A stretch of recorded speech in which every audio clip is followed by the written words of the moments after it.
But sound is a most important topic for your exam.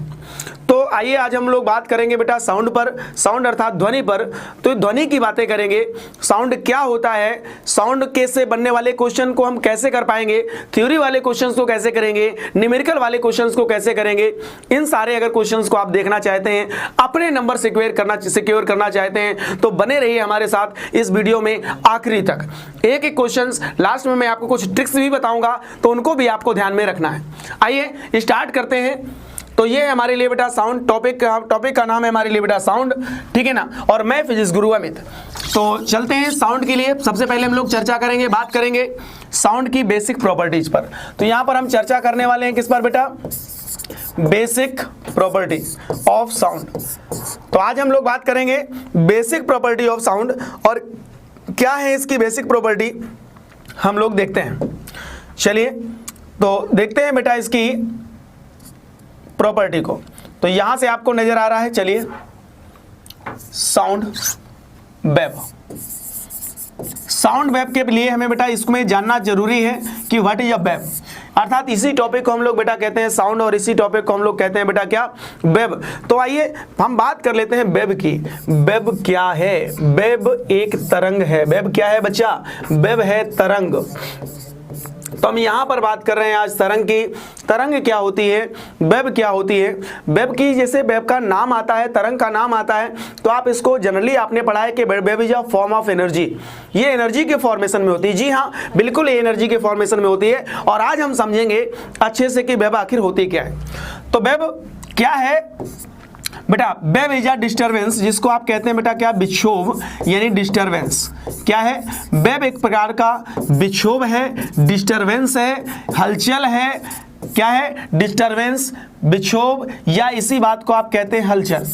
जैसे हलचल, जैसे आपका कहीं पर पानी आपका रुका हुआ है, किसी तालाब का पानी ठहरा हुआ है, और अगर उस ठहरे हुए पानी में कंकड़, मतलब कंकड़ ना मार बावरे, ये नहीं है, कंकड़ अगर आप मारते हैं तो उस कंडीशन पर आप देखते क्या है कि वहां उसके आसपास लहरें जनरेट हो जाती हैं। इस प्रकार से पानी चिक चिक करते हुए पूरी की तरफ आपकी वेव लगातार किनारे की तरफ बढ़ता है।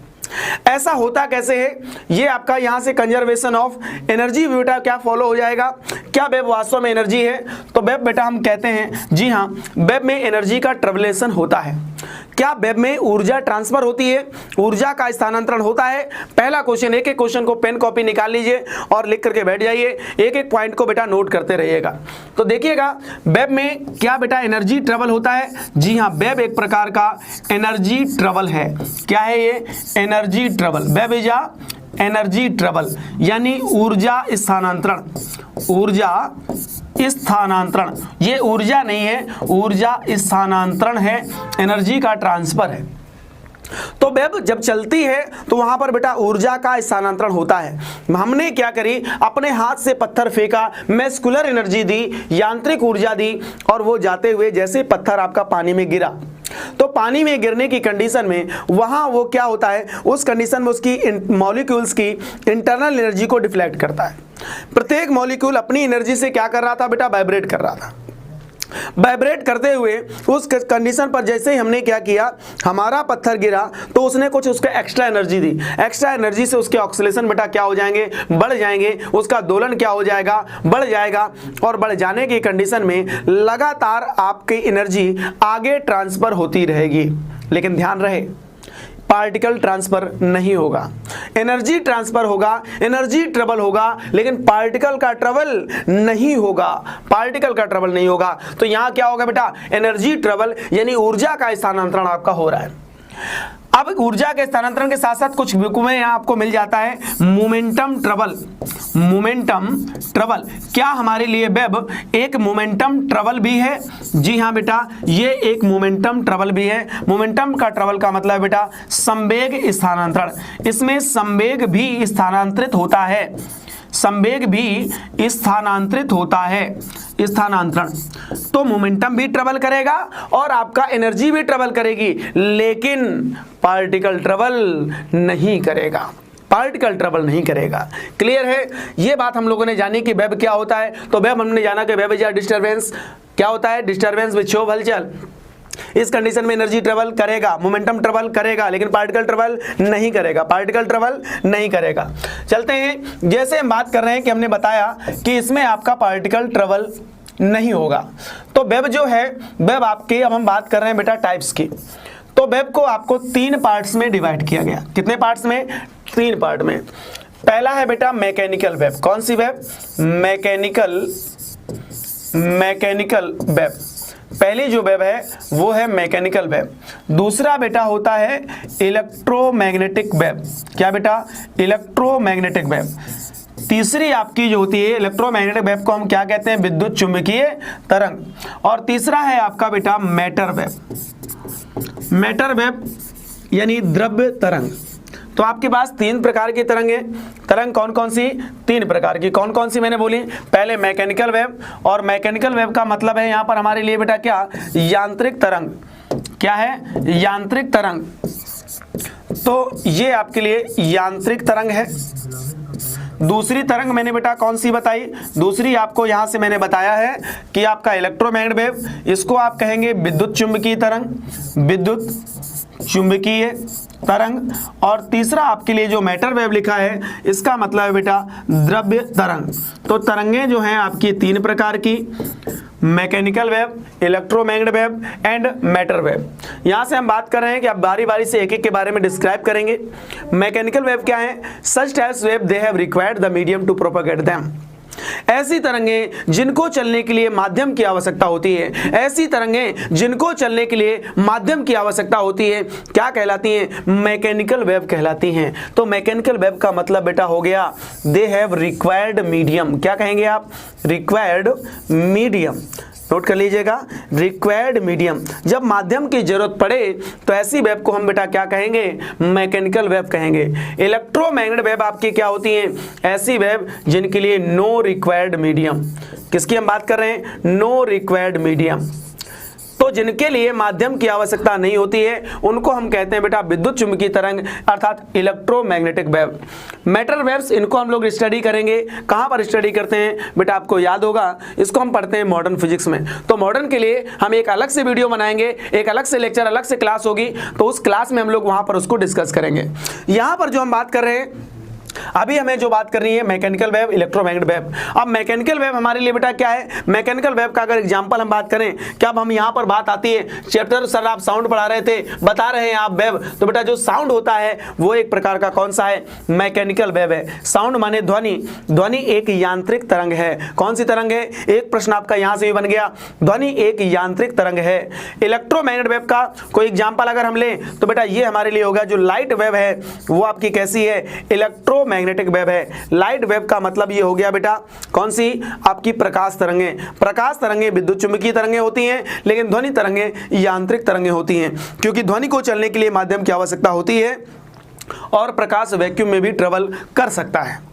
तो ये बात हम लोगों ने जानी है कि बेटा ये 3 प्रकार की हैं। तो हम यहां से बारी बात करेंगे बेटा मैकेनिकल वेव आपकी क्या होती हैं, या मैकेनिकल वेव कितने प्रकार की होती हैं।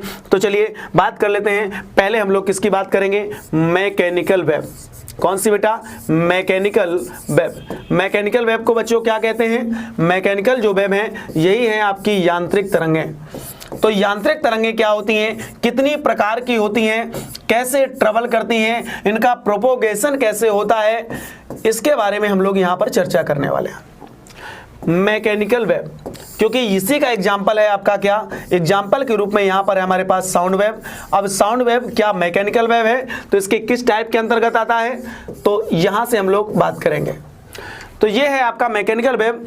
और मैकेनिकल वेव मतलब वो ऐसी तरंगें जिनको चलने के लिए माध्यम की आवश्यकता होती है दोस्तों, उसे हम कहते हैं क्या? उसे हम कह रहे होते हैं मैकेनिकल वेव, अर्थात यांत्रिक तरंग।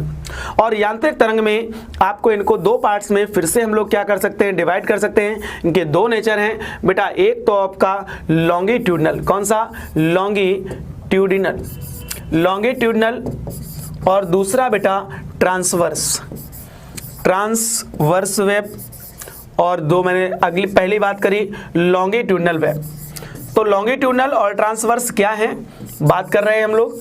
लॉन्गिट्यूडनल का मतलब है हमारे लिए अनुदैर्ध्य तरंग क्या है बेटा? इसका मतलब अनुदैर्ध्य तरंग। अनुदैर्ध्य तरंगें क्या होती हैं, क्या आप जानते हैं?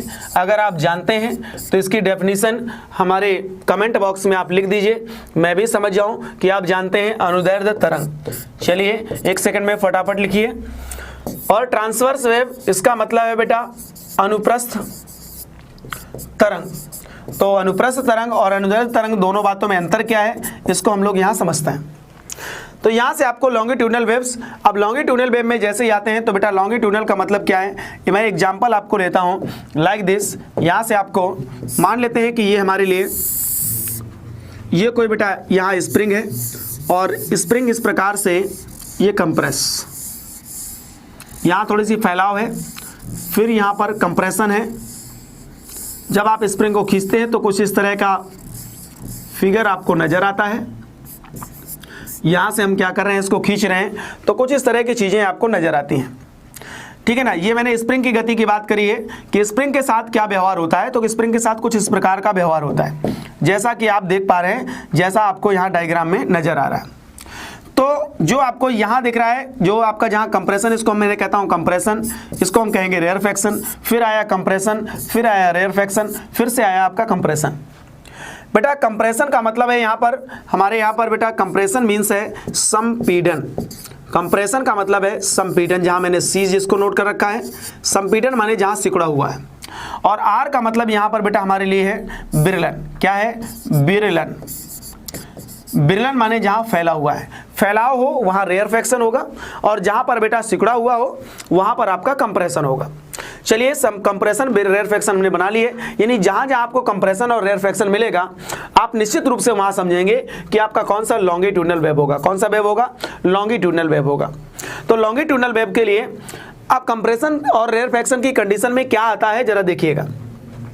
आपने जैसे आपने क्या किया, स्प्रिंग को इस प्रकार से क्या किया, खींचा, तो खींचने के बाद कंप्रेशन दिखाई दिए, रेयरफैक्शन दिखाई दिए। तो यहाँ पर वेब का जो डायरेक्शन है, वेब मोशन है, वो आपका इधर हो रहा है। यहाँ पर है आपका वेब मोशन। वेब मोशन यानी तरंग की जो गति है वो आगे की तरफ हो रही है। और बेटा पार्टिकल मोशन, वेब मोशन ऐसे है, और अगर हम यहाँ से बात कर रहे हैं पार्टिकल मोशन, तो पार्टिकल मोशन भी कुछ ऐसा ही है। दोनों क्या सेम डायरेक्शन में है? अगर दोनों सेम डायरेक्शन में हैं तो निश्चित रूप से फिर आप कह पाएंगे कि बेटा ये लॉन्गिट्यूडनल वेव है। यानी इसकी डेफिनेशन हमें यहाँ से मिल गई, यहाँ से आपका चिन्हित हो गया। तो आपको ध्यान में रखना है कि जब क्या बेटा वेब मोशन और पार्टिकल मोशन के बीच का एंगल मान लेते हैं वो थीटा है, अगर 0 बन रहा है तो ऐसी कंडीशन पर this wave is known as longitudinal wave. इस वेब को हम क्या कहेंगे बेटा? इसको हम कहेंगे लॉन्गिट्यूडनल वेव, अनुदैर्ध्य तरंग। यानी आपके लिए जहां पर रेयरफैक्शन और विरलन मिले, या फिर जहां पर आप ये कह दें कि पार्टिकल मोशन और वेब मोशन, ये आपका क्या है बेटा? Particle motion. और पार्टिकल मोशन और वेब मोशन दोनों के बीच में जो एंगल है वो अगर आपका कितना हो जाए बेटा? 0 हो जाए, तो उस कंडीशन में आप कहेंगे कि ये तरंगें आपकी क्या होती हैं? लॉन्गिट्यूडनल वेव्स होती हैं, अनुदैर्ध्य तरंगें होती हैं। थोड़ी सी बात कर लेते हैं ट्रांसवर्स के बारे में। मान लेते हैं कि आपका यहाँ से कोई आपकी ये वेब है और वेब कुछ इस प्रकार से ट्रेवल कर रही है। ये आपकी वेब कुछ इस प्रकार से ट्रेवल कर रही है, और अगर ये ट्रेवल कर रही है तो यहाँ से मैं ले लेता हूँ, यहाँ पर आप देख रहे हैं ऊंचाई ज़्यादा है, यहाँ पर निचाई ज़्यादा है, यहाँ पर फिर से ऊंचा है, यहाँ पर देख रहे हैं। तो जहाँ पर ऊंचा ज़्यादा होगा उसको आप कहेंगे बेटा क्रेस्ट। क्या कहेंगे? क्रेस्ट। और जहाँ पर नीचा ज़्यादा होगा उसको आप कहेंगे ट्रफ। क्या कह रहे होंगे? ट्रफ। तो आपका क्रस्ट और ट्रफ आपको यहाँ पर बन करके मिल रहे हैं। ऊपर आपका यहाँ से फिर से क्रस्ट आ जाएगा, अगले बार में फिर से बेटा ट्रफ आएगा, क्रस्ट ट्रफ इस प्रकार से मिलता चला जाएगा। वेब का जनरल डायग्राम हम लोग यही बनाते हैं। यहाँ से आपका ओ पॉइंट से मान लिया किसने ऑक्सीडेशन करना शुरू किया। जो यहाँ आप देख पा रहे हैं कि जो वेब मोशन है वो कहाँ है? वो बेटा आगे की तरफ है। वेब मोशन, वेब मोशन का मतलब तरंग की जो गति है, तरंग आगे की तरफ ट्रेवल कर रही है। लेकिन जो बेटा अगर पार्टिकल मोशन पर यहाँ पर चर्चा करें कि हमारा पार्टिकल मोशन क्या हो रहा है, तो पार्टिकल मोशन आपका इस प्रकार से नीचे या ऊपर की तरफ है। पार्टिकल इस प्रकार से ट्रेवल कर रहा है। वेब ऐसे चलेगी, चाहे चाहे चाहे चाहे चाहे जा रही है, और पार्टिकल इस प्रकार से मोशन कर रहा होगा, जिग जांग जिंग जांग जिंग जांग। मतलब पार्टिकल भी तो मोशन करेगा ना। अगर पार्टिकल ऐसा नहीं कि आपका, मैंने बोला इसके पहले बताया, एनर्जी ट्रेवल करता है, मोमेंटम ट्रेवल करता है, लेकिन पार्टिकल ट्रेवल नहीं करता। तो ना करने का मतलब उसका ऐसा नहीं कि मोशन नहीं होता, पार्टिकल का मोशन होता है, लेकिन ऑक्सिलेटरी मोशन होता है। कौन सा मोशन होता है? दोलनीय गति होती है। कौन सी मोशन गति होती है? दोलनीय गति। तो यहां पर बेटा हमारे लिए वेब भी चल रही है इस प्रकार से, और हमारा जो पार्टिकल है वो अपनी जगह पर, मान लिया अगर हम इस पार्टिकल की बात कर लेते हैं तो ये ऐसे गति कर रहा होगा, पार्टिकल ऐसे गति कर रहा है, वेब जबकि आपकी इधर चल रही है। तो इनके बिटवीन में अगर हम एंगल देख पा रहे हैं तो यहां से हमें नजर आ रहा है बेटा कितना, 90। तो आप ये कहोगे कि जब थीटा इक्वल टू आपको कितना नजर आए बेटा, 90, अर्थात वेब मोशन और पार्टिकल मोशन दोनों के बिटवीन में एंगल अगर आपको 90 नजर आता है, 90 अंश नजर आता है, तो उस कंडीशन को हम बेटा क्या कहेंगे, उसको आप बोलेंगे बेटा वो कौन सा मोशन होगा, तब आपका वो आपकी जो वेब होगी वो कहलाएगी बेटा ट्रांसवर्स वेब, यानी अनुप्रस्थ तरंग। कौन सी तरंग? अनुप्रस्थ तरंग। तो उम्मीद है कि आपको बात समझ में आ गई होगी। मैंने बोला कि बेटा वेब आपके 3 प्रकार की होती हैं, मैकेनिकल वेब, इलेक्ट्रोमैग्नेटिक वेब और आपकी मैटर वेब। तो जो आपकी मैकेनिकल वेब मतलब substance wave, they have required the medium to propagate them is known as mechanical wave. ऐसी तरंगें जिनको चलने के लिए माध्यम की आवश्यकता होती है उसे हम क्या कहते हैं बेटा, उसे कहते हैं मैकेनिकल वेब। क्या कहते हैं? Mechanical web. एक बार कमाउन, मैंने क्या बोला कि बेटा ऐसी तरंगें जिनको चलने के लिए माध्यम की आवश्यकता होती है मैकेनिकल वेब कहलाती हैं। ऐसी तरंगें जिनको चलने के लिए माध्यम की आवश्यकता नहीं होती है उन्हें हम क्या कहते हैं? उन्हें हम कहते हैं बेटा electromagnetic wave. They have required the medium is known as mechanical, they have no required the medium is known as electromagnetic।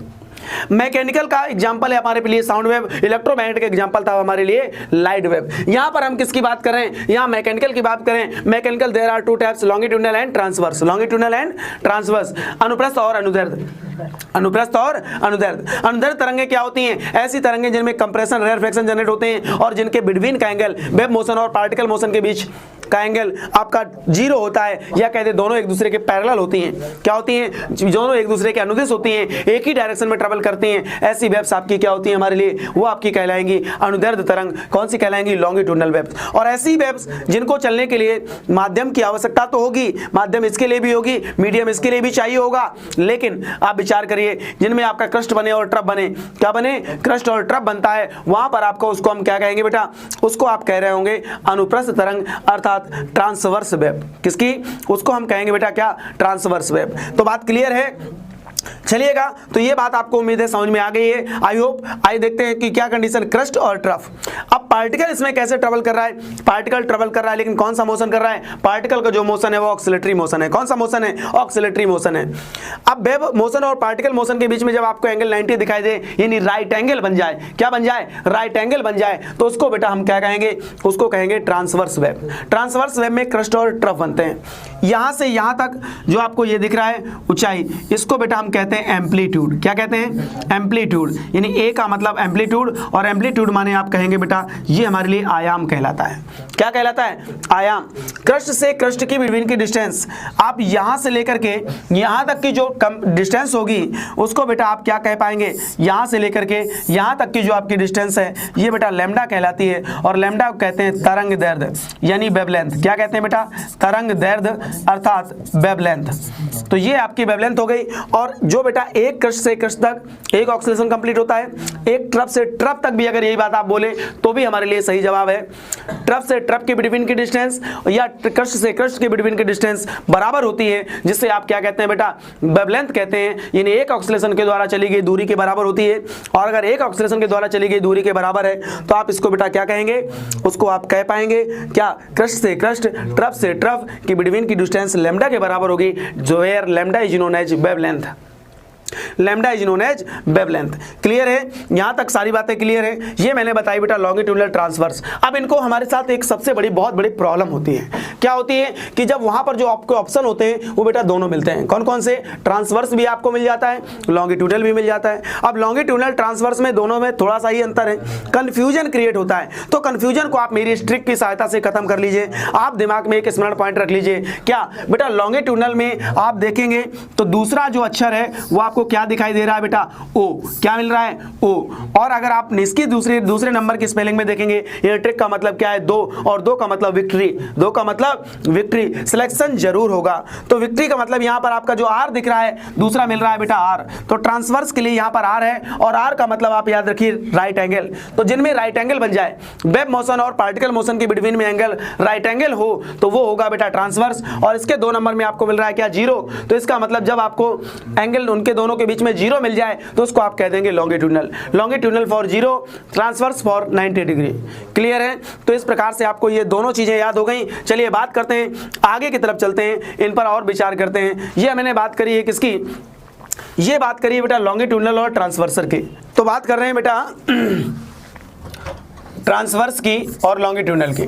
Transverse web, अभी ट्रांसवर्स वेब में ही हम लोग बात कर रहे थे, तो हमने पढ़ा क्या, यहां से मिला क्रस्ट से क्रस्ट की बिटवीन की डिस्टेंस बेटा क्या होती है, क्वेश्चन याद रखिएगा लैम्डा। क्रस्ट से क्रस्ट की बिटवीन की डिस्टेंस लैम्डा, ट्रफ से ट्रफ की बिटवीन की डिस्टेंस भी बेटा क्या होगा, आंसर फिर से लैम्डा। क्रस्ट से ट्रफ के बिटवीन की डिस्टेंस बेटा आधी बीच में आ जाएगा, तो आधी दूरी का मतलब हो गया बेटा तब ये हो जाएगा लैम्डा बाई 2। और आपका ट्रफ से क्रस्ट की बिटवीन की डिस्टेंस जो हो जाएगी बेटा वो आप याद रख लीजिएगा लैम्डा बाई 2। तो आपका श्रृंग से श्रृंग, क्रस्ट का मतलब है बेटा श्रृंग और ट्रफ का मतलब है गर्त। श्रृंग से श्रृंग की बीच की दूरी लैम्डा, श्रृंग से गर्त की बीच की दूरी लैम्डा बाई 2, गर्त से गर्त की बीच की दूरी लैम्डा, गर्त से श्रृंग की बीच की दूरी लैम्डा बाई 2। अर्थात अगर एक जैसा हो जाए, लाइक टर्म हो जाए, तो बेटा याद रखिएगा आंसर होगा लैम्डा, और अगर बेटा अनलाइक टर्म हो जाए तो ऐसी कंडीशन पर आप याद रखिएगा क्या होगा लैम्डा बाई 2। क्वेश्चन आपका यहां से बन जाता है, ये क्वेश्चन आपको मिलता है। तो कंडीशन ये मैंने बताई है बेटा किसके लिए, ट्रांसवर्स वेब के लिए। चलिए इसी प्रकार से बेटा हम लोग देख लेते हैं किसके लिए, इसी प्रकार से हम बात कर लेते हैं जरा लॉन्गिट्यूडनल वेब्स के लिए। तो लॉन्गिट्यूडनल की कंडीशन में क्या हो जाएगा, लॉन्गिट्यूडनल मतलब अनुदैर्ध्य, लॉन्गिट्यूडिनल वेब। तो जब लॉन्गिट्यूडनल वेब में आ जाते हैं तो वहां पर बेटा क्या बन रहे थे हमारे, लॉन्गिट्यूडनल का मतलब अनुदैर्ध्य, और अनुदैर्ध्य तरंग में जैसे ही आ जाते हैं तो आपको ने पढ़ा है कि उसमें हमने क्या बनाया, उसमें बन रहे थे हमारे लिए और क्रस्ट एंड ट्रफ, तो सॉरी आपका रेयरफैक्शन एंड कंप्रेशन। तो compression to compression, rarefaction to rarefaction बेटा कितना होगा, फिर से वही लैम्डा, और आपका rarefaction to compression, compression to rarefaction बेटा फिर से कितना हो जाएगा लैम्डा बाई 2। सेम प्रकार से प्रक्रिया हो गई, तो इनको भी आप जान लीजिए, अर्थात सेम तरीके का है। अगर एक जैसे लाइक हो जाए तो लैम्डा, अनलाइक हो जाए तो लैम्डा बाई 2। चलिए बात कर रहे हैं लॉन्गिट्यूडनल की। तो लॉन्गिट्यूडनल में आपको सबसे बड़ी बात जिसके बारे में हमें पढ़ना था, टॉपिक का जो नाम था वो था साउंड। ध्वनि एक अनुप्रस्थ तरंग है। साउंड का मतलब बेटा ध्वनि कैसी तरंग है, ध्वनि एक कौन सी, लॉन्गिट्यूडनल वेब है। कौन सी वेब बेटा, ध्वनि तरंग एक लॉन्गिट्यूडनल वेब यानी अनुदैर्ध्य तरंग है। ये बहुत क्वेश्चन आपका पूछा जाता है। तो वैसे जनरली आपका आंसर होगा मैकेनिकल वेब। अगर मैकेनिकल वेब के पार्ट में भी आपको जाता है तो आपका जवाब आपको याद रखना है लॉन्गिट्यूडनल वेब। और लॉन्गिट्यूडनल का मतलब जिनमें पार्टिकल मोशन और वेब मोशन दोनों एक ही डायरेक्शन में होते हैं, अर्थात इनके बीच में बनने वाला एंगल आपका 0 होता है, अनुदिश होते हैं। तो ऐसे को हम कहते हैं बेटा क्या, अनुदैर्ध्य तरंग। चलिए बात कर लेते हैं अब यहाँ पर हम लोग इनके माध्यम की, इनके कंडीशन की। तो चलिए पहले चलते हैं हम लोग लॉन्गिट्यूडनल के पर ही बात कर रहे हैं, तो पहले हम लॉन्गिट्यूडनल पर चर्चा कर लेते हैं। अब लॉन्गिट्यूडनल हमारे लिए क्या है, लॉन्गिट्यूडनल वेव्स आपकी कहां कहां उत्पन्न होती हैं। क्वेश्चन आपका ये पूछा जाता है लॉन्गिट्यूडनल वेव्स कहां कहां उत्पन्न होती हैं। तो बेटा यहां पर आपको याद रखना है लॉन्गिट्यूडनल वेव्स सॉलिड में उत्पन्न हो सकती हैं। सॉलिड माने बेटा ठोसों पर उत्पन्न होती हैं। क्या ये लिक्विड में उत्पन्न हो सकती हैं? जी हाँ बेटा, ये लिक्विड में भी उत्पन्न होती हैं। किसमें? लिक्विड माने बेटा द्रव, ये द्रव में भी उत्पन्न होती हैं। तो द्रव में भी आपकी ये तरंगे हो गई। फिर आपकी बात आ जाती है बेटा गैस। तो गैस अगर माध्यम है आपके पास, 3 आपके माध्यम मैटर के, सॉलिड या तो लिक्विड या गैस, तो बेटा गैस में भी ये तरंगे उत्पन्न होती हैं। तो ये तीनों में, एक प्रकार से सॉलिड, लिक्विड, गैस, ये तीनों में उत्पन्न होती हैं, तीनों में उत्पन्न हो सकती हैं। उत्पन्न यानी प्रोड्यूस हो सकती हैं, हो सकती हैं। ठीक है ना, नोट कर लीजिएगा, एक एक पॉइंट बेटा इस चैप्टर का इंपॉर्टेंट है, बहुत क्वेश्चन बनते हैं थ्योरी से भी, कंसेप्ट से भी, न्यूमेरिकल भी। तो ये तीनों मैंने क्या बोला, तीनों में उत्पन्न हो सकती हैं।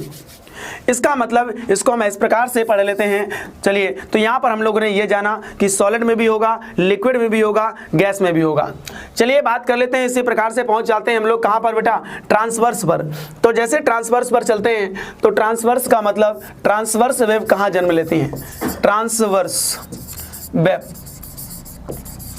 ट्रांसवर्स वेव आपकी बेटा कहां पर जन्म लेंगी, यानी अनुप्रस्थ तरंगें कहां उत्पन्न होती हैं। ये भी क्वेश्चन आपके लिए बहुत फायदेमंद हो सकता है। अनुप्रस्थ तरंगें, तो अनुप्रस्थ तरंगें कहां पर जन्म लेंगी बेटा, ये सॉलिड में, ठोस में उत्पन्न होती हैं। ठोस का मतलब बेटा सॉलिड, सॉलिड में क्या करेंगी, ये प्रोड्यूस होंगी। बेटा अगली बात है लिक्विड। लिक्विड का मतलब है बेटा द्रव, क्या द्रव में ये उत्पन्न होंगी, जी हाँ बेटा द्रव में ये उत्पन्न नहीं होंगी। अगली बात करते हैं हम लोग बेटा, वीडियो पूरा देखने के बाद ही कमेंट करिएगा, मैं आगे अभी आपको बात बताने वाला हूँ। सॉलिड, लिक्विड, और अब उसके बाद में बेटा हम बात कर लेते हैं गैस की। तो ये क्या बेटा गैस में उत्पन्न होंगी, ये बेटा गैस में भी उत्पन्न नहीं होंगी, लेकिन बट द्रव की सतह पर, कहां पर, द्रव की सतह पर ये उत्पन्न होती है। सतह मतलब बेटा सरफेस, सरफेस पर जन्म लेती हैं, द्रव की सतह पर उत्पन्न होती हैं, याद रहेगा। तो ये आपकी हो सकती हैं। चलिए, बात सर समझ में आ गई, अच्छा लगा, बहुत मजा आया, एकदम मजा आ रहा है पढ़ने में, बहुत अच्छा लग रहा है। अगर बहुत अच्छा लग रहा है तो वीडियो को शेयर भी कर दीजिए, लाइक तो बिल्कुल मारना जरूरी है, ठीक है ना। अगर आप नए सब्सक्राइबर हैं, नए व्यूअर हैं, तो हमारे चैनल को सब्सक्राइब भी करिएगा। चलिए, तो देख रहे हैं मैंने बोला यहाँ आपको दो बातें बताई, एक कुछ लॉन्गिट्यूडनल के बारे में, कुछ ट्रांसवर्स के बारे में। लॉन्गिट्यूडनल क्या होती है, मैंने बोला सॉलिड में भी होंगी, लिक्विड में भी होंगी, गैस में भी होंगी, अर्थात ये तीनों माध्यम में। अगर लॉन्गिट्यूडनल की बात करेंगे, अनुप्रस्थ अनुदैर्ध्य की बात करेंगे, तो तीनों होती हैं। और तीनों होने का मतलब बेटा याद रखिएगा, सबका साथ सबका विकास, सबका साथ सबका विकास। तो उस कंडीशन पर आपके क्या होंगी, आप, मैंने एक ट्रिक इसके लिए आपको याद रखना है, ये कंडीशन है हमारे लिए लॉन्गिट्यूडनल की। अगर हम ट्रांसवर्स की बात करते हैं तो बेटा याद रख लीजिएगा, ये ट्रिक अपने दिमाग में बसा लीजिएगा। क्या क्या बेटा, ये कोई ट्रिक नहीं है, कोई फंडा है, सिर्फ याद करने का स्मरण पॉइंट है। क्लियर है ना बेटा, क्या कि ट्रांसवर्स को रिजिडिटी से प्यार हो गया, ट्रांसवर्स को रिजिडिटी से प्यार हो गया। अब रिजिडिटी क्या होती है भाई, रिजिडिटी का मतलब है दृढ़ता। ट्रांसवर्स को दृढ़ता से प्यार है, किससे प्यार है, जहां जहां दृढ़ता होगी वहां वहां ट्रांसवर्स होगा, जहां जहां रिजिडिटी होगी और वहां वहां ट्रांसवर्स होगा। तो मतलब यहां पर आपको क्या मैंने बोला, ट्रांसवर्स को रिजिडिटी से, रिजिडिटी माने बेटा दृढ़ता यानी सॉलिडनेस, रिजिडिटी से क्या हो गया बेटा, क्या हो गया, प्यार हो गया। बहुत सुंदर, इसको अगर इससे प्यार हो गया कोई बात नहीं, हमें कोई आपत्ति नहीं, हो जाने दो। अगर इससे भैया प्यार हो गया तो इसका मतलब हम ये समझे कि जहां जहां रिजिडिटी वहां वहां ट्रांसवर्स, जहां जहां ट्रांसवर्स वहां वहां रिजिडिटी। इस प्रकार से हम इसको समझ सकते हैं। आइए इस कंसेप्ट को समझते हैं, इससे बहुत ढेर सारे क्वेश्चन के आंसर कैसे निकलेंगे। तो अगर ट्रांसवर्स को रिजिडिटी से प्यार हो गया, जरा विचार करिएगा। अब मैंने बोला क्या सॉलिड में, सॉलिड में बोलो यार रिजिडिटी होती है कि नहीं होती, होती है। ट्रांसवर्स में क्या, तो अगर इसका मतलब वहां पर ट्रांसवर्स जन्म लेगी कि नहीं लेगी, जरूर लेगी। जहां जहां रिजिडिटी वहां वहां ट्रांसवर्स। तो इसका मतलब मैंने अभी आपको बताया था कि बेटा सॉलिड में ये उत्पन्न होती हैं। अगली बात मैंने करी लिक्विड में। अगर बेटा लिक्विड की बात करेंगे तो लिक्विड में क्या रिजिडिटी होती है, क्या दृढ़ता होती है, लिक्विड में दृढ़ता नहीं होती। अगर नहीं होती तो बेटा लिक्विड में आपकी ये वेव जनरेट नहीं होगी। लेकिन सरफेस में ड्यू टू सरफेस टेंशन, पृष्ठ तनाव के कारण थोड़ी सी रिजिडिटी होती है, और जहां रिजिडिटी पाई जाएगी वहां ट्रांसवर्स भी पाया जाएगा, तो वहां ट्रांसवर्स भी होगा। इसलिए मैंने बोला, लेकिन बेटा गैस में रिजिडिटी नहीं होती, और जहां रिजिडिटी नहीं होगी वहां ट्रांसवर्स भी नहीं होगा। क्योंकि ट्रांसवर्स को रिजिडिटी से प्यार हो गया।